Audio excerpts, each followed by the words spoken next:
আসসালামু আলাইকুম রহমতুল্লাহি বারাকাতুহু। সুপ্রিয় শ্রোতা মণ্ডলী, যে যেখান থেকে শুনছেন সবাইকে শুভেচ্ছা ও মোবারকবাদ জানাচ্ছি। আজকে আমরা কথা বলবো তর্ক বিষয়ে।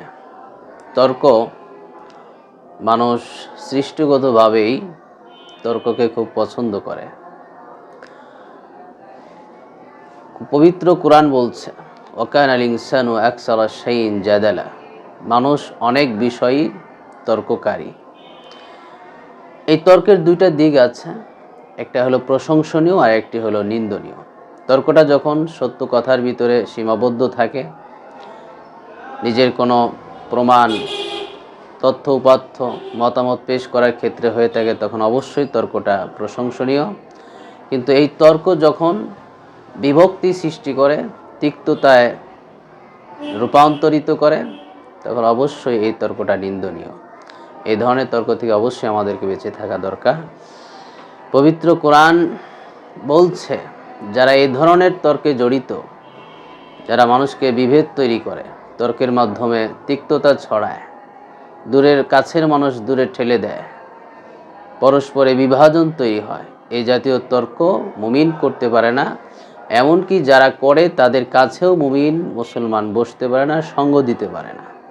ওয়াইবাদুর রহমানিল্লাযীনা ইয়ামশুনা আলাল আরদি হাওনা ওয়া ইযা খাতাবাহুমুল জাহিলুনা ক্বালু সালামা। মুমিন মুসলমান যখন এই ধরনের তর্ক দেখে, তর্কবাদী মানুষদেরকে দেখে, তারা তখন উত্তমভাবে পাশ কেটে যায়।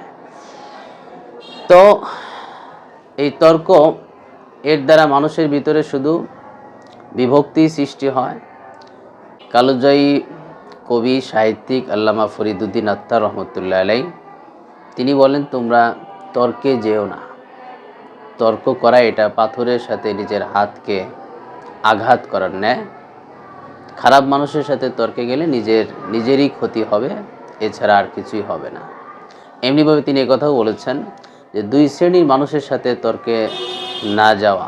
এক শ্রেণীর মানুষ হলো যারা বাচাল, বেশি কথা বলে, এদের সাথে তর্কে গেলে তুমি পরাজিতই হবে, জিততে পারবে না। আরেক শ্রেণীর মানুষ যারা নিকৃষ্ট খারাপ মানুষ, এদের সাথে তর্কে গেলে তুমি অপমানিত হবে, এছাড়া তুমি কিছু অর্জন করতে পারবে না।